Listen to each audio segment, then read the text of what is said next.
Returning from vacation, I opened the door to my bedroom and froze. My in-law was sprawled on my bed, wearing my glasses as if it were his throne. My daughter-in-law, who always seemed grateful, coldly advised, "He needs space, so you move to the basement." The betrayal stung sharper than a knife. I made one phone call, and within minutes they received an ultimatum. "Leave the house. You have 24 hours." Before we continue, please subscribe to the channel, and write in the comments what time it is where you are now. My hand found the doorknob to my bedroom, turned it. The television blared from inside, volume cranked higher than I ever kept it. A stranger's voice, gravelly and annoyed, muttered something about commercials. I pushed the door open. A man sprawled across my bed, remote control resting on his stomach, bare feet propped on my pillows. Gray hair, thick neck, approximately my age. He wore my reading glasses, the ones I'd left on the nightstand 2 weeks ago.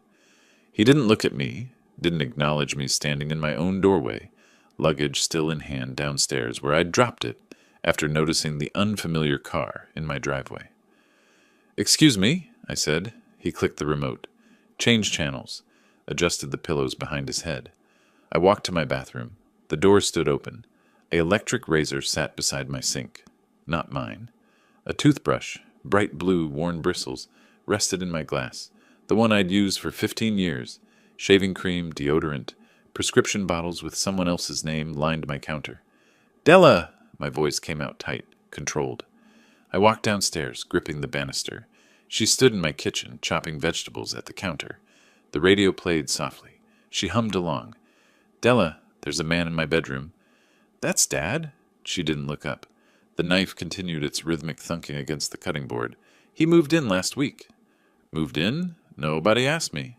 You were gone." She scraped celery into a bowl. "Dad needed a place." I stood there, watching her wipe her hands on a dish towel, the casual way she turned, finally meeting my eyes. No apology, no explanation beyond the bare facts. "He needs the master suite, you understand." "I understand this is my house." She sighed, set down the towel. "Then take the basement. Dad needs space. His back. He can't handle stairs well." "The basement? In my own home?" "After everything with Roy, you owe me that much." The words hit like a fist. Roy, my son, dead 3 years now. She knew exactly what she was doing, weaponizing his memory. I clenched my jaw, felt my molars grind together. My hands formed fists at my sides. "We'll discuss this." Nothing to discuss.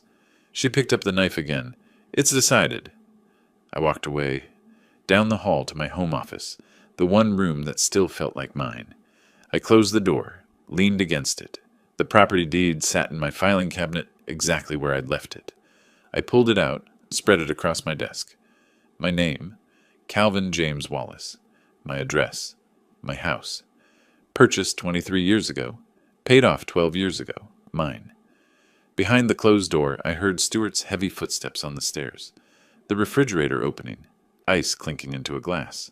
My whiskey bottle being unscrewed. I recognized the sound of that particular cap, the creak of my leather recliner as he settled into it. Della had lived here 5 years, month to month. $300? I'd offered it after Roy died, when she said she couldn't afford her apartment anymore. Temporary, she'd promised, just until she got back on her feet. 5 years of temporary. I sat at my desk, pulled out my phone, scrolled through contacts until I found the name I needed. Martin Cho, property attorney. My finger hovered over the call button. From the living room, Stuart's voice boomed at the television. A beer can cracked open. My beer, from my refrigerator.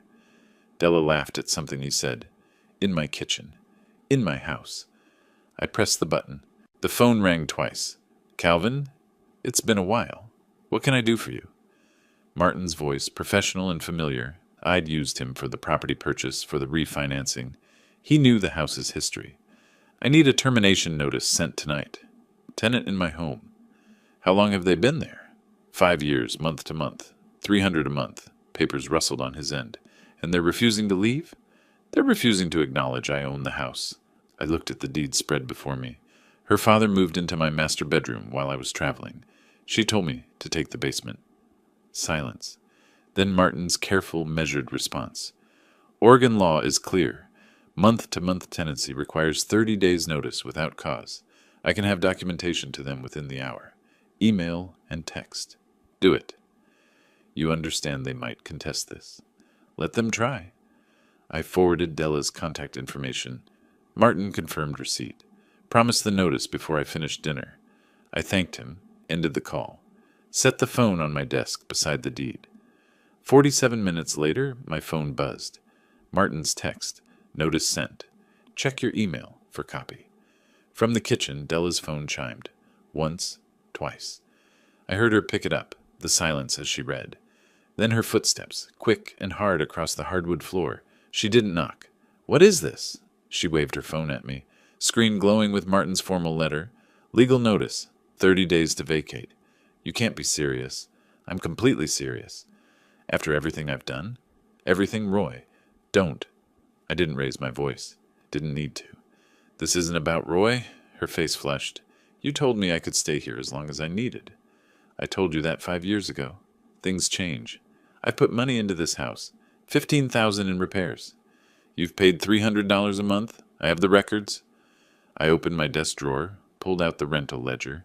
5 years of payments, documented and deposited. Market rate for this house would be $1,800 monthly. You've paid a fraction. Stuart appeared behind her in the doorway, still wearing my bathrobe. I noticed that now. Navy blue terry cloth, the one my sister gave me for Christmas. You're making a mistake, Wallace. The mistake was allowing this situation to begin with. You think some lawyer letter scares me? He stepped into my office, uninvited. Della moved aside. He was bigger than me, broader through the shoulders, younger by maybe 5 years. Former construction worker, Della had mentioned once. His hands looked like they'd swung hammers for decades. I think you have 30 days to find somewhere else to live. I stood up, claimed my own space behind my own desk. Or what? You'll call the police? If necessary. This is my house. Leave my office. Stuart leaned forward, palms flat on my desk. You sure you want to do this? Old man living alone? Accidents happen. Is that a threat? Just pointing out facts. And threats are documented. I'm documenting everything now. I picked up my phone, opened the camera, clicked. His face, his hands on my desk, the bathrobe that wasn't his. Everything! He straightened, smiled without warmth. You do that. Won't change anything. Della grabbed his arm. Come on, Dad. You'll regret this, she said from the doorway. Everyone will know how you treat family. You're not family anymore. You're a tenant who's been given notice. Roy would be ashamed of you. Roy would be ashamed of what you've become. Get out of my office. The door slammed. I heard them in the living room, voices low and angry, planning, strategizing. I didn't care. I walked upstairs to my bedroom, Stuart's bedroom now, temporarily, photographed his clothes in my closet, his shoes lined up where mine used to be, the prescription bottles on my bathroom counter, each item, each invasion time-stamped and saved. Back in my office, I created a new folder on my computer, eviction documentation, uploaded the photos, printed a second copy of the property deed for my records, made notes, June 15th, 2025, 7:43 p.m., termination notice sent, deadline, July 15th, 2025, Stuart's threat documented. That night, I slept in the guest bedroom, my own guest bedroom, in my own house. Through the wall, I heard Stuart's television, the volume excessive and deliberate. Della's voice, sharp and insistent. They thought this was negotiable. Thought I'd back down like I had before, all those times I'd been too accommodating, too understanding. I set my phone's alarm for 6 in the morning. There was more to document, more evidence to gather. 30 days seemed like a long time. It wasn't. It was preparation time. The guest bedroom alarm woke me at 6. I'd barely slept. Stuart's television had played until past 2. Volume deliberate. I reached for my phone on the nightstand. The screen still showed last night's photographs. His razor, his toiletries, evidence. I gathered my things and headed to the guest bathroom. Down the hall, I heard water running in my master bathroom. Stuart, using my shower, my soap, my towels. I didn't knock, didn't confront him. Documenting was more useful than arguing. In the kitchen, Della stood at the counter pouring coffee. She glanced up as I entered. Did you have a chance to look at housing options? She laughed. Actually laughed. Housing options? Calvin, I'm not going anywhere. The notice was serious. 30 days. That was just a lawyer letter. She turned back to her coffee. It doesn't mean anything. It means exactly what it says. We'll see about that. I grabbed my travel mug and left. The library opened at 9. I could work there. Over the next several days, Stewart refined his harassment.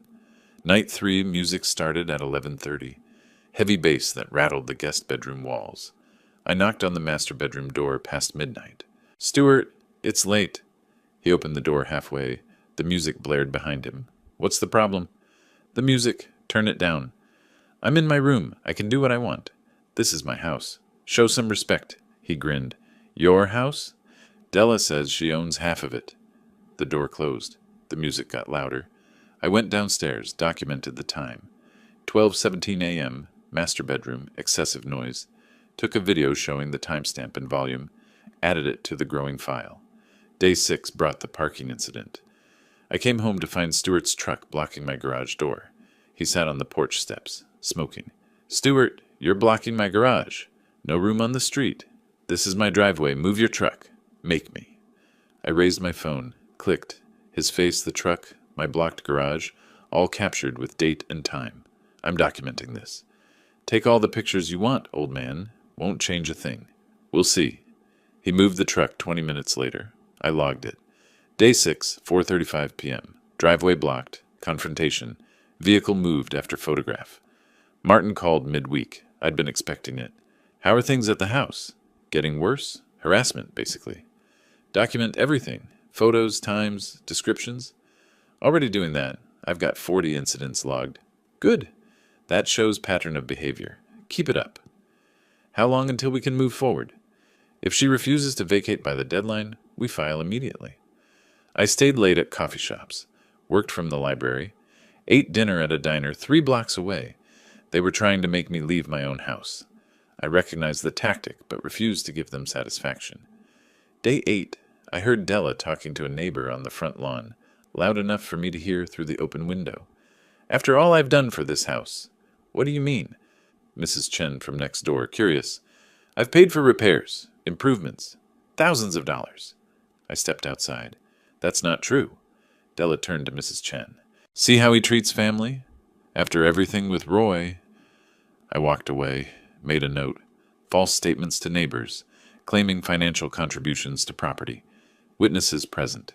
June 25th arrived. 10 days since the notice. I checked my email that evening and found it. Subject line: Re-termination. Notice. Official response. I opened it. Read each fabricated claim. Oral agreement for lifetime residency. Significant financial contributions totaling over $15,000. Legal right to remain based on established tenancy and improvements made. Complete lies. I forwarded it to Martin immediately with a note. As expected, he called within the hour. "I got the forwarded email. This is good for us." "Good?" "She's making up complete lies." "Which we can disprove. Bank records, canceled checks, property deed." "So what's next?" "File for eviction. Can you come to my office Friday?" "I'll be there." Stewart confronted me that same evening. Found me in my office, reviewing the documentation spreadsheet. 43 incidents. 67 photographs. Every email exchange. "What's with all the pictures?"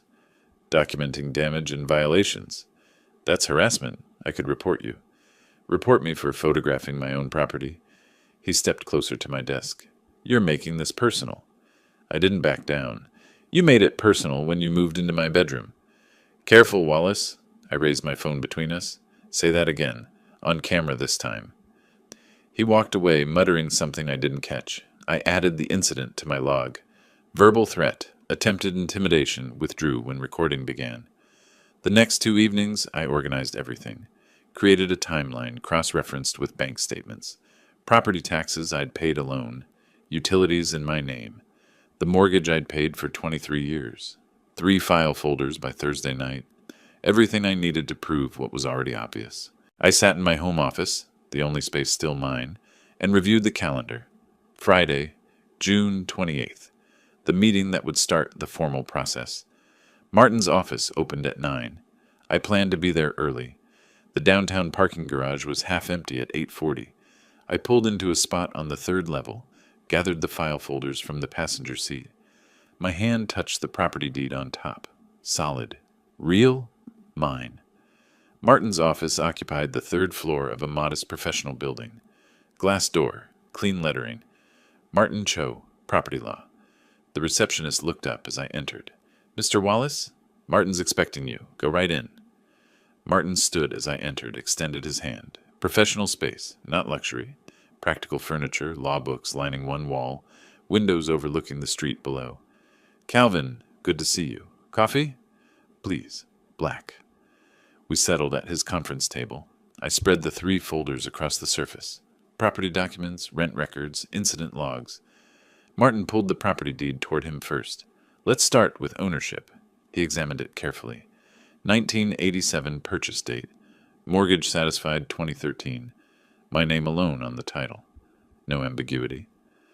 "And the rental arrangement?" "Month to month from the beginning." I opened the second folder. 5 years of rent checks. 300 monthly. No written lease beyond the amount. "That actually helps us.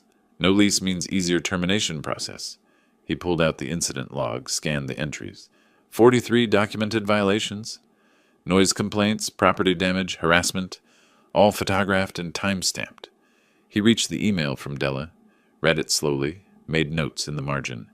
"Lifetime residency agreement." She's claiming this? "Complete fabrication. No such agreement exists." "Do you have anything in writing that could be misconstrued?" "Nothing. I offered temporary housing after my son died. She's been here 5 years." "That's all?" Martin nodded, opened his laptop. "Here's what happens next. We file a complaint for possession with the court." "How long does that take?" "Filing is today. Hearing will be scheduled 3 weeks out, roughly." "And if the judge rules in my favor?" "She's ordered to vacate immediately. If she doesn't, sheriff enforces it." "Good."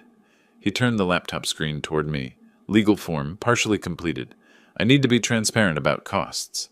Court filing is $283. And your fee?" $3,200 retainer. Covers preparation, hearing, follow-up correspondence. So $3,500 total to start? Essentially, yes. Could be more if she contests aggressively, but unlikely given these facts. I thought about the numbers. 5 years at $300 monthly. $18,000 total. Market rate would have been $2,400 monthly. $144,000. I'd lost over $125,000 in potential rental income. $3,500 to reclaim my house seemed reasonable. "Let's do it," Martin typed while I provided information. Names, dates, addresses. He printed the draft complaint, passed it across the table. I reviewed each line. Plaintiff, Calvin James Wallace. Defendant, Della Wallace. Additional occupant, Stuart Morrison. Grounds, termination of month-to-month tenancy, refusal to vacate after proper notice. "Sign here, initial here and here." I signed. Martin witnessed it. "This authorizes me to represent you and file on your behalf." "When does she get served?" "Sheriff will serve her within 3 to 5 days." I pulled my checkbook from my jacket pocket. Wrote carefully, $3,483. Signed it, tore it out, handed it across. "Worth every penny to get my house back." Martin wrote a receipt on firm letterhead. We both signed a retainer agreement. He logged into the Oregon e-filing system while I watched. Uploaded scanned documents. Entered case information. Submitted. A confirmation number appeared on screen. "Done. She'll be served soon." He printed the confirmation page, added it to my copy of the file. "When she's served, she'll probably contact you. And I should refer her to me. Don't discuss the case. Don't negotiate." "What if she offers to leave voluntarily now?" "Too late. We're in the court system. Let the process work." I left his office at 10:30, drove home through morning traffic. The meeting had taken 90 minutes, changed everything. That afternoon, I sat in my home office reviewing the filed complaint when a sheriff's vehicle pulled into the driveway. I watched from the window as a deputy in uniform approached the front door. Knocked. Della answered. "Della Wallace?" "Yes? What is this?" "Summons and complaint. Eviction proceeding. You're required to respond." She took the papers, stared at them. "Wait, what? I don't—" "Information is in the documents. Have a good day." The deputy left. Della stood in the doorway, opened the envelope. Her face changed as she read. Shock, then something closer to panic. She called for Stuart. 5 minutes later, hard knocking on my office door. "Calvin, Calvin, open this door. I opened it. She waved the papers at me. What is this? A lawsuit?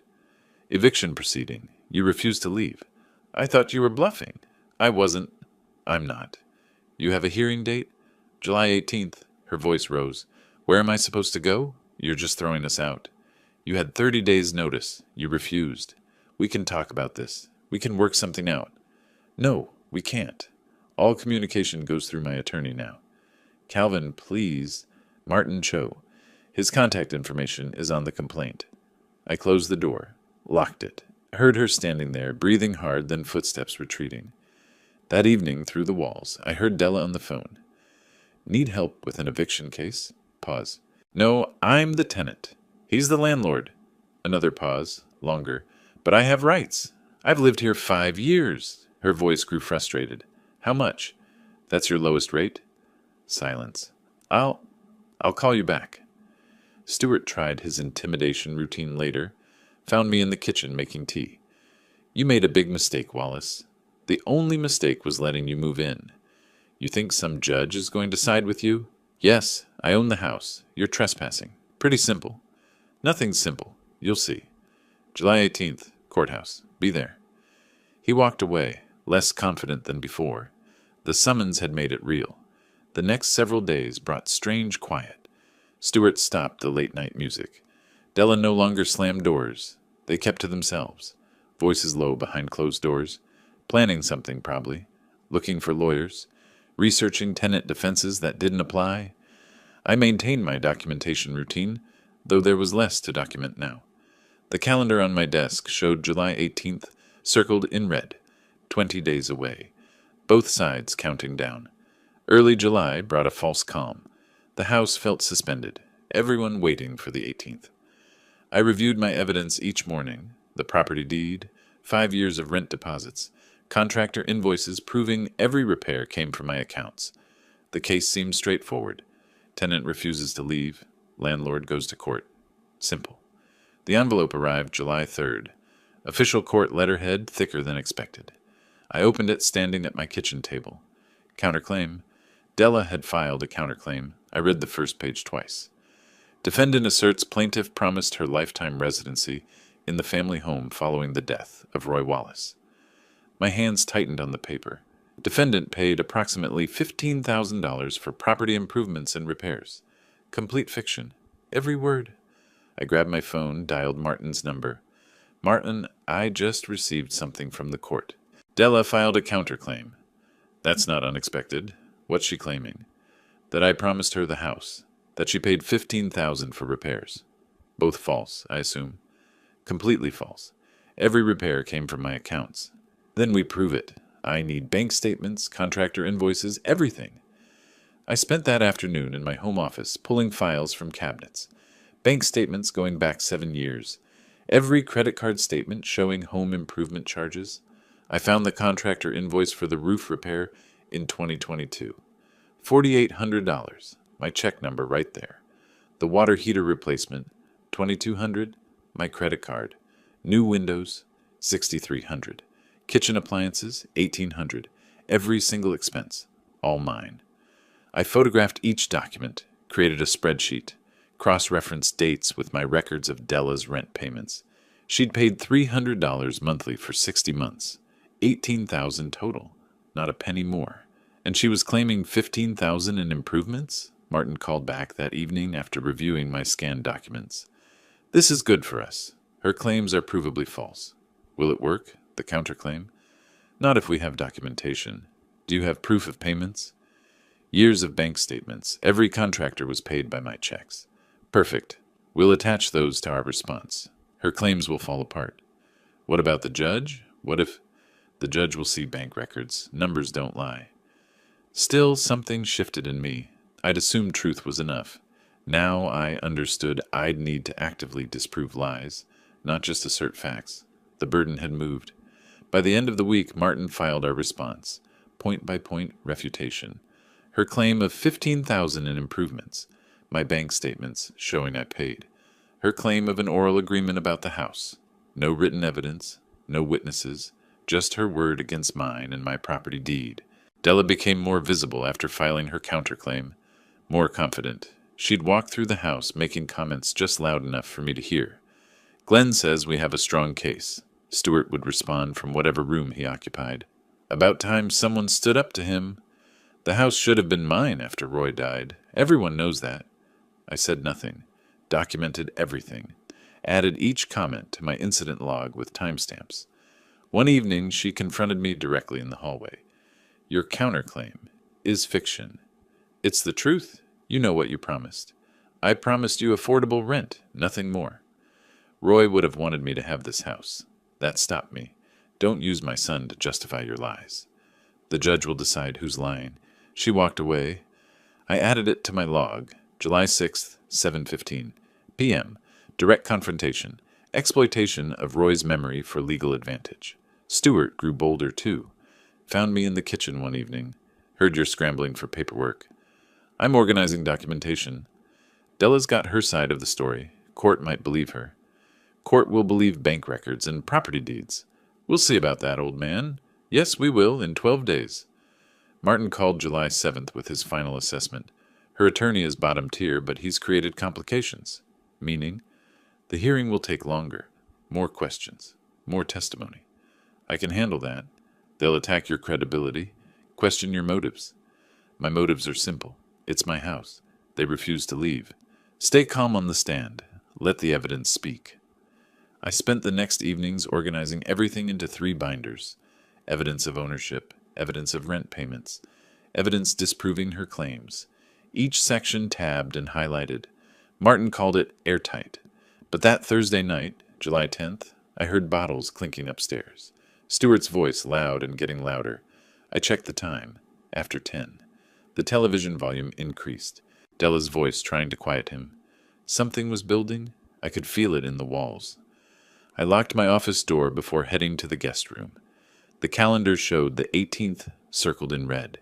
8 more days. The house felt coiled, waiting for something to snap. Thursday night, July 10th. I sat in my office past 10, organizing documents I'd already organized twice. Downstairs, Stewart's television blared.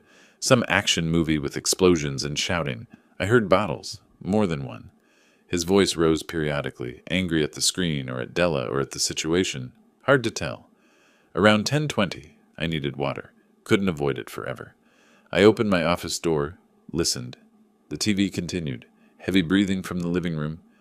I walked down the hallway toward the stairs. Stewart stood at the bottom, waiting. Where are you going, Wallace? To the kitchen, excuse me. He blocked the stairs, red-faced, swaying slightly. 3 empty bottles visible on the coffee table behind him. We need to talk. Not tonight? You've been drinking. I'm fine. You're the problem. I stopped 3 steps up, maintained the distance. Move aside, Stewart. Make me, old man. Della appeared from the kitchen. Dad, leave him alone. Stay out of this. Stewart didn't look at her, kept his eyes on me. You're destroying our lives with your lawsuit. You refuse to leave. This is the consequence. Della's got rights. She lived here for years. As a tenant, for $300 a month. He started up the stairs. I backed up to the landing. Your son would be ashamed of you. Don't talk about Roy. Truth hurts, doesn't it? He reached the landing, close enough that I smelled the whiskey. Throwing out your own family. I'm not doing this tonight. Let me pass. He stepped directly in front of me. You're not going anywhere until you listen. Step back, now. Or what? His hands came up fast. 2-handed shove, hard against my chest.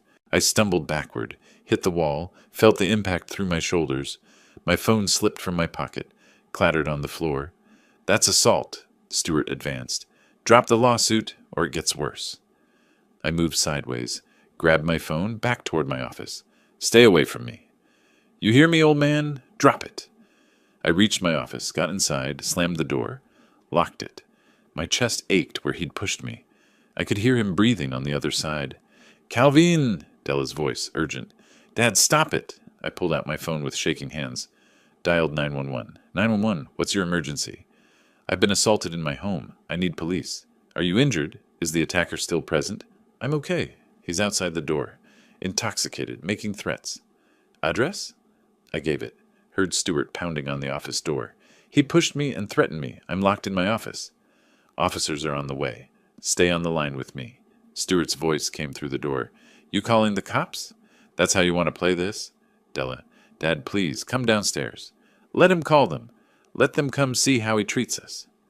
I stayed on the line with the operator, listening to Stewart's footsteps finally retreat down the hallway. Della's voice followed him, pleading. My chest burned. I pulled up my shirt, looked at the mirror. Red mark, center of my sternum, starting to darken. The operator kept talking, kept me connected. 15 minutes felt like an hour. Finally, officers are pulling up now. I heard the knock. Official. Firm. Portland Police, we received a call. Della opened the door. I heard voices, professional questions. I unlocked my office, waited. A female officer appeared at my door. 30s, dark hair pulled back. Name tag, Torres. Mr. Wallace, I'm Officer Torres. You called 911? Stuart Turner. He's been drinking. Confronted me in the hallway. Pushed me. May I come in? I stepped aside. She entered, closed the door partially, pulled out a notepad. Can you tell me what happened? I walked her through it, chronologically. Stuart drinking all evening, blocking my path. The threats.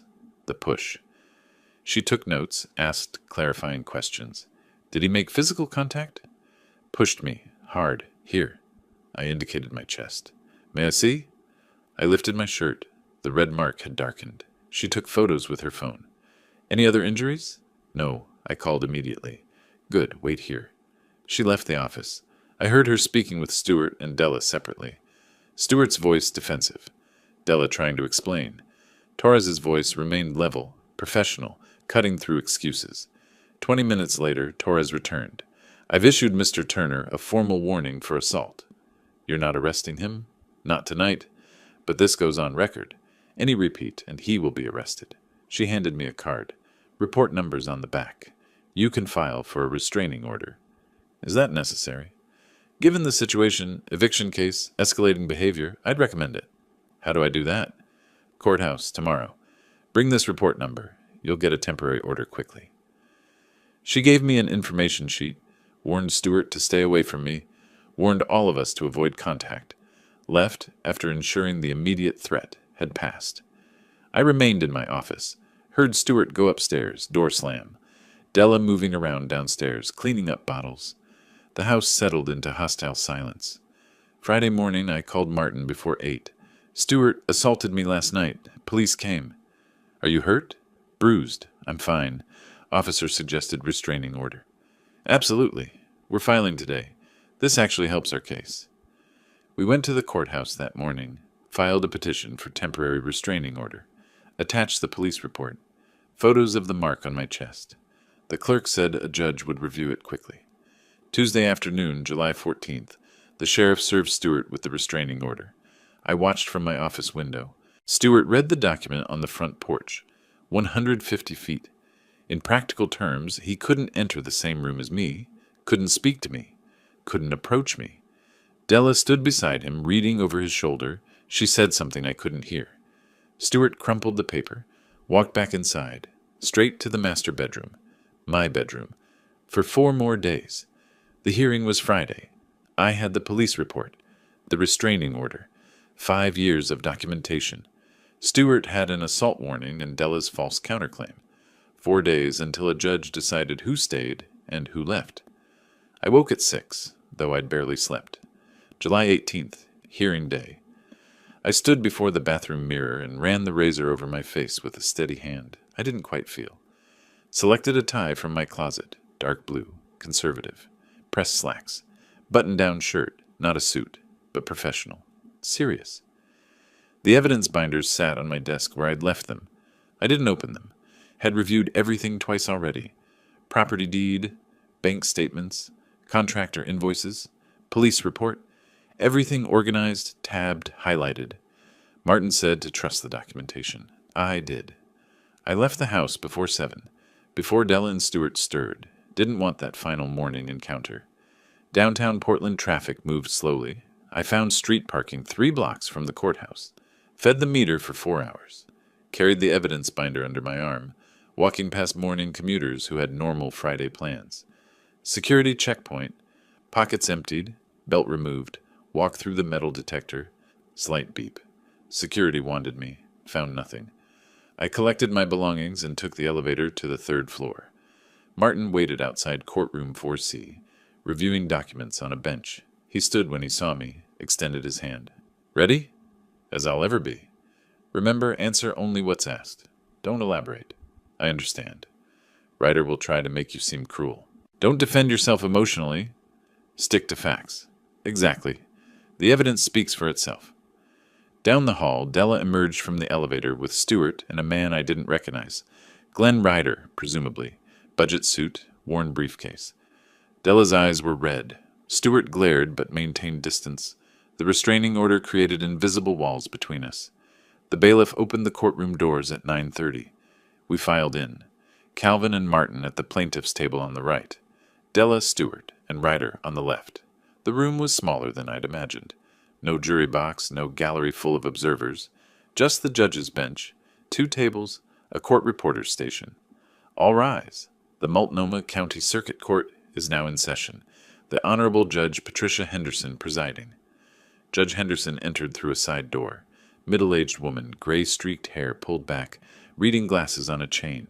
She settled behind the bench, gestured for us to sit. Case number 25, CV 2847, Wallace v. Turner. Counselors, are both parties ready to proceed? Ready, Your Honor, Martin's voice confident. Ready, Your Honor. Ryder sounded less certain. Martin stood. Your Honor, this is a straightforward eviction case. Mr. Wallace owns the property at 4267 Southeast Morrison Street, has owned it since 1987. Ms. Turner resided there as a month-to-month tenant for 5 years at $300 monthly. Mr. Wallace provided proper 30-day notice to terminate tenancy on June 15th. Ms. Turner refused to vacate. We're here to enforce his property rights. Ryder stood next. Your Honor, this case involves more than property law. Mrs. Turner is the widow of Mr. Wallace's late son. Mr. Wallace promised her security after her devastating loss. She contributed substantially to the property's maintenance. Evicting her violates fundamental principles of fairness and family obligation. Judge Henderson made notes, then looked up. Let's see the evidence. Mr. Cho? Martin approached with our binders, handed copies to the judge and Ryder, returned to the table and began the methodical presentation. Property deed, Calvin James Wallace, sole owner. Bank statements showing mortgage paid, taxes paid, utilities paid. Rent deposit records, 60 months at $300, $18,000 total. Contractor invoices, roof repair, water heater, windows, all showing Calvin as client and payer. Your Honor, we also submit the 30-day termination notice, properly served June 15th, Ms. Turner's written refusal, and recent documentation, police report from July 10th, showing Mr. Turner assaulted Mr. Wallace in the home. Restraining order issued July 14th. Judge Henderson examined each document carefully, made more notes.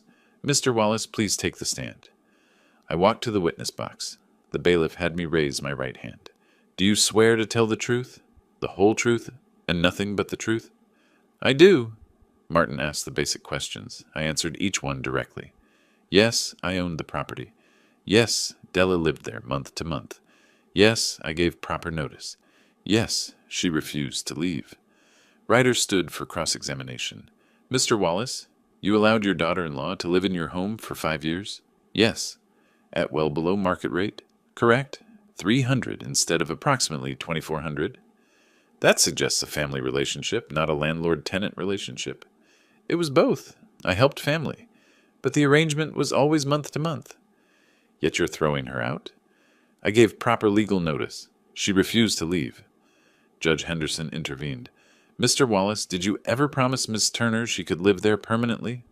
No, Your Honor. Did you have any written agreement beyond the monthly rent payment? No written agreement, just month to month. And these repair expenses she claims to have paid, did she? No, I paid for all repairs. I have invoices and bank statements proving it. Thank you. You may step down. Della took the stand next. Ryder led her through her story. She cried when mentioning Roy. Said I'd promised her the house was hers as long as she needed it. Claimed $15,000 in improvements, but couldn't explain where the receipts were. Martin's cross-examination was surgical. Ms. Turner, you claim you paid $15,000 for repairs? Yes. Can you provide a single receipt, A single canceled check? I didn't keep records like that. Your bank statements show any $15,000 withdrawals. It was over time. Yet you have no documentation whatsoever? No. Judge Henderson leaned forward. Ms. Turner, do you have any written agreement showing Mr. Wallace promised you permanent residency? No. It was verbal. Any witnesses to this alleged promise? Roy was there, but he's gone. Anyone else? No, Your Honor. Stewart took the stand briefly, could only testify to what Della had told him. Martin brought up the assault and restraining order. Stewart's credibility evaporated. Judge Henderson cut his testimony short. After closing arguments, Judge Henderson removed her reading glasses, set them on the bench, looked at Della, then at me. I've reviewed the evidence presented by both parties. Mr. Wallace has provided clear documentation of ownership and proper notice. Ms. Turner has provided no documentary evidence supporting her claims. Oral agreements regarding real property are generally unenforceable without corroboration. This is a straightforward case of a tenant refusing to vacate after proper notice. I'm granting the plaintiff's petition and issuing a writ of execution. She signed the document with a decisive stroke. Ms. Turner, you have 7 days to vacate the premises voluntarily. If you fail to do so, the sheriff will enforce this order.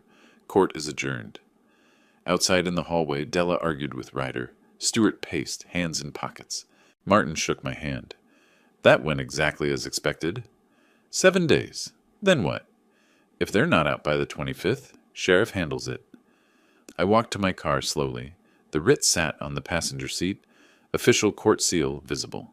7 days for voluntary compliance, then enforcement. I knew Della wouldn't leave quietly. I pulled into traffic and drove home, already imagining what July 25th would look like. July 25th. 7 days exactly. I woke at 6 and marked the calendar. Sheriff, eviction day. The new locks sat on my desk, still in packaging. I'd install them the moment they left. Around 9:30, my phone buzzed. Text from the sheriff's office. Deputy en route. ETA 10 a.m. I made coffee. Heard Della and Stewart moving around upstairs. Doors opening and closing. Muted conversation. They knew today was coming. Had known for 7 days. But knowing and accepting are different things. At 10:10, I heard vehicles in the driveway. Watched from my office window as 2 sheriff's deputies emerged from separate cars. Official uniforms, equipment belts, professional demeanor. They walked to the front door. The knock was different from any normal knock, authoritative, unyielding. Sheriff's office, we have a court order, Della answered. I heard her voice through the walls, high and panicked. What? No, we need more time. Ma'am, you were given 7 days. That time has expired. But we have nowhere to go. I understand, but we have a court order. You need to gather your belongings now. Stewart's voice, angry. This is ridiculous. You have 30 minutes. I suggest you start packing. Chaos erupted above me. Rapid footsteps. Drawers slamming. Closet doors banging. Della's voice making phone calls. Desperate. Pleading. Stewart's heavy footsteps. Angry muttering. I stayed in my office, door locked, listening to my house being dismantled. 20 minutes in, I heard items being carried downstairs. Front door opening repeatedly. Car doors. Trunk slamming. Stewart grunting with effort. More trips. Faster now as time ran short. Then Stewart's voice from outside, loud and directed at my window. You'll regret this, Wallace, a deputy responded immediately. Sir, you have a restraining order. Watch your distance. I'm at my truck. That's more than 150 feet. I remained at my window, silent, watching. This isn't over, Stewart shouted, loading boxes aggressively. The deputy's voice remained level. Sir, load your vehicle and leave. Now. More items carried out. Della making multiple trips, crying. Stewart's truck filling up. Della's car stuffed with bags, boxes, loose items. 30 minutes vanished quickly. A deputy knocked on my office door. Mr. Wallace? They've departed. Premises are clear. I opened the door, thanked him. He handed me an incident report number. You'll want to change your locks immediately. Already arranged. Locksmith is on his way. Good. Call if they return. That would be criminal trespass. The deputies drove away. I stood in the suddenly quiet house and took my first full breath in weeks. Then I started walking. Master bedroom first. The chaos stopped me in the doorway. Clothes scattered everywhere. Drawers left open. Broken ceramic lamp, base shattered deliberately. I photographed it. Red wine stain on the white carpet. Large, dark, fresh. Photographed that too.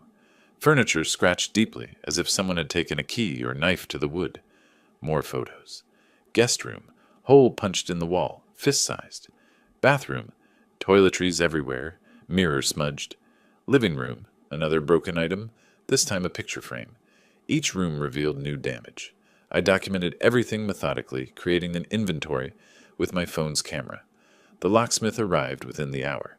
Changed the front door lock, back door garage. Tested each one multiple times. Handed me the only set of keys. $450 for emergency service. Some of Della and Stewart's belongings remained on the lawn. Oregon law required me to store abandoned property for 30 days. I photographed the items, moved them to the garage temporarily. Would send formal notice about retrieval, covering myself legally. That evening I stood in the doorway of the master bedroom and surveyed what remained. The broken lamp in the trash, the wine stain covered with towels until professional cleaning, the scratched dresser waiting for repair, new locks on every door, every window open to summer air. I'd already emailed the damage photos to Martin. He'd file a civil claim, $3,800 in documented damages, plus 5 years of below-market rent, $2,100 monthly difference, totaling over $126,000. The numbers staggered me, but the house was quiet now. Their keys no longer worked. I walked through the living room, dining room, kitchen, every room mine again, empty of threats, empty of anger. I moved my clothes back into the master closet as the sun set. Each shirt, each pair of pants, reclaiming space Stewart had occupied. The guest room stood empty, my temporary refuge no longer needed.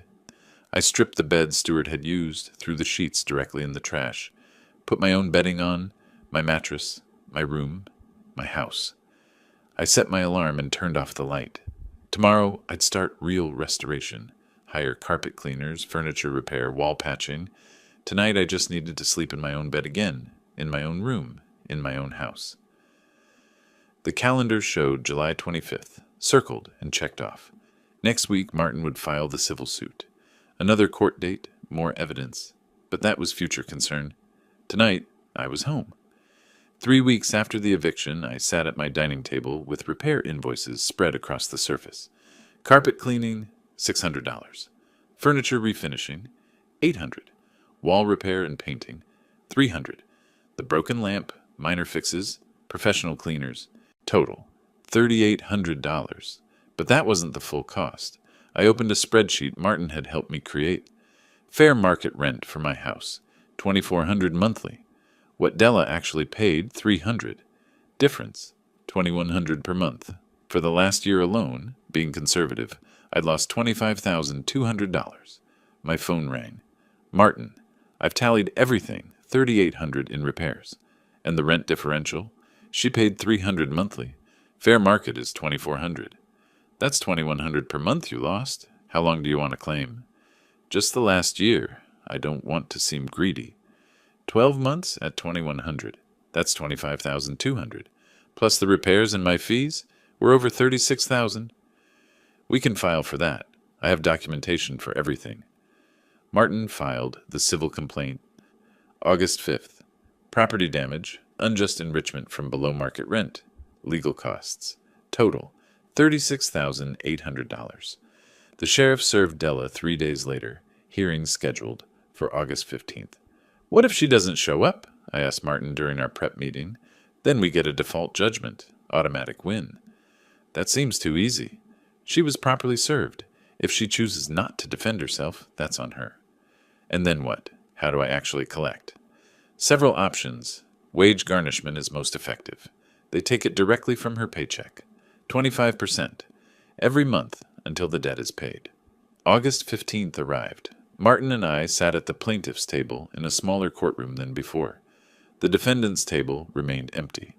10 o'clock came and went. No Della, no attorney, no one. The judge, not Henderson this time, someone else, reviewed the file. Asked the clerk to confirm service. Clerk verified, properly served August 8th. Mr. Wallace, you're claiming damages of $36,800? Yes, Your Honor. Repair costs, lost rental income, and legal fees. I see the defendant hasn't appeared. These invoices support the repair costs. The rental analysis seems reasonable. She made notes, signed a document. Default judgment is granted in the amount of $36,800. Just like that. In the hallway afterward, Martin explained the next steps. The judgment is now a lien, appears on her credit, blocks major financial transactions. Will she pay it? The garnishment ensures she will. Slowly, but steadily.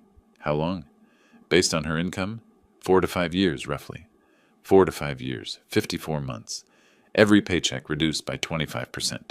$680 monthly sent directly to the court, then to me. Martin's investigator had located Della's employer, necessary for the garnishment order. The court approved it within days. Her employer received official notice. Begin withholding 25% of disposable income immediately. A week later, Martin called with an update. The garnishment is active. First payment should arrive by month's end. I hung up and walked through my house. The repairs were complete. New carpet section blended seamlessly. Furniture refinished, scratches invisible. Wall patched and painted. Every room restored. That afternoon, a young couple knocked on my door. Professors from Reed College, responding to my rental listing. Both had excellent references, stable employment, spotless credit. We talked for an hour. I showed them the property, explained expectations, handed them application forms. $2,200 monthly, I confirmed. First month, last month, and security deposit. Written lease, 1 year minimum. That's fair for this neighborhood, the husband said. I'll need references, credit check, employment verification, full background. The wife smiled. Professional landlord, we appreciate that. They signed the lease 3 days later. Move-in date, August 28th. Through casual conversation with a mutual acquaintance, I learned where Della and Stewart had landed. Small apartment near 82nd Avenue. $1,600 monthly, more than 5 times what she'd paid me.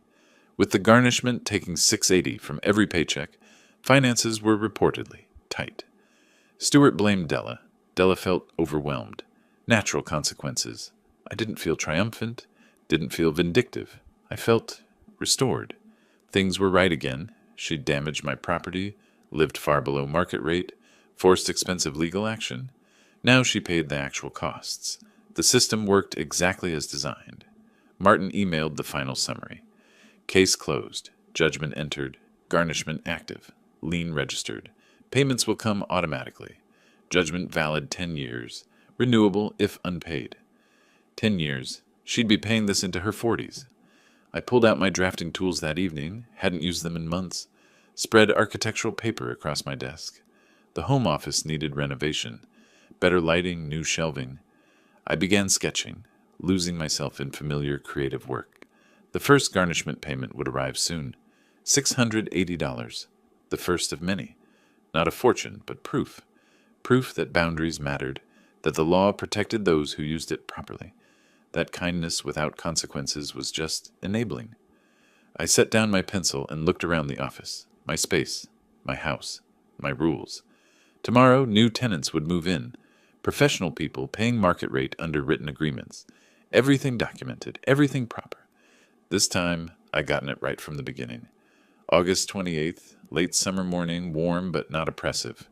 I sat at my desk reviewing mail when I found the envelope from Multnomah County Court. Opened it. Check inside. $680. The first garnishment payment. First of approximately 54. I studied it for a moment. Not a large amount, but significant. Tangible proof that actions carried consequences. That justice, pursued properly, through legal channels, actually worked. I set it aside and walked through my house. The master bedroom looked better than it had in years. Fresh paint, clean carpet. My belongings arranged exactly how I wanted them. Down the hallway, past the repaired guest room wall, smooth now, hole invisible. Descended the stairs. Living room furniture refinished, no broken lamp. Kitchen spotless. Everything restored. At 10, the new tenants arrived. Young couple, both professors. I met them at the door with keys and final paperwork. Welcome, I'm Calvin Wallace, the owner. We're excited to be here, the wife said. The house is beautiful. Thank you. Here are your keys. This is your copy of the lease. The husband nodded. We reviewed everything. Year lease, 2,200 monthly, utilities separate. Correct. First month and security deposit cleared, so you're all set. I showed them the circuit breaker, explained the garbage disposal, reviewed emergency contacts. Professional. Proper. The way landlord-tenant relationships should function. My number's on the lease if anything needs attention, I said. This is your home now. I'll respect your privacy. We appreciate a professional landlord, and I appreciate professional tenants. I left them to settle in, drove back to my place 3 miles away. The house I'd rented out was now generating $2,200 monthly. Market rate, fair for both parties. The house I lived in was paid off. Quiet, mine. That evening, my phone rang. A friend I hadn't spoken to in weeks. So it's really over? The house is rented again. New tenants moved in today. And Della? Paying what she owes, 25% of every paycheck. For years. For years. But that's not on me. That's on her choices. Do you feel vindicated? I considered the question. I feel restored. Like things are right again. Later, I sat in my home office with drafting paper spread before me, sketched plans for renovation, better lighting, built-in shelving, maybe a skylight. The mechanical pencil moved across the page with familiar precision. 30 years of architectural work, and I still found satisfaction in clean lines and practical design. My phone buzzed. Text from Martin. Garnishment processed successfully. Automatic from here. Congrats on closing the chapter. I set the phone down and returned to my sketches. The garnishment would continue for roughly 4.5 years. Every month, $680. Della would see it on every pay stub, a reminder of consequences, of accountability. Not my goal, but a necessary outcome. My goal had simply been to reclaim my house, to establish boundaries, to stop being walked over. Through the window, I could see late afternoon sun filtering through trees. Summer ending, fall approaching. The calendar showed August 28th. In 3 days, September would begin. But the conflict that had defined my summer was finished. I thought about Roy sometimes, my son. Wondered what he'd think of all this. Would he have wanted me to let Della stay indefinitely, paying almost nothing, taking advantage? No. Roy had been fair-minded. He'd have understood boundaries. Taking care of someone doesn't mean accepting abuse. Helping someone doesn't require sacrificing your own dignity. I'd helped Della. 5 years at $300 monthly instead of $2,400. Saved her over $125,000 in rent. That was help. That was generosity. She mistook it for weakness, assumed it would continue forever. Brought her father into my bedroom without asking. Refused to leave when asked. Lied in court about improvements she never paid for. Those were her choices. The garnishment, the judgment, the consequences, those resulted from her choices, not mine. I didn't feel vengeful, didn't feel triumphant. I felt at peace. The lesson was simple. Kindness is strength, but boundaries are necessary. Documentation protects everyone. The legal system used properly works, and standing up for yourself isn't cruelty, it's survival. I finished the preliminary sketch and set down my pencil. Tomorrow I'd begin the actual renovation work. New lighting fixtures to order, shelving materials to price, small improvements that would make this space truly mine. Outside, evening crickets began their chorus. The house settled into comfortable quiet. No tension, no anger, just peaceful silence. I walked to the master bedroom, my room again, and changed into comfortable clothes. Made dinner in my kitchen, ate at my table. Watched television in my living room. Normal activities, simple routines.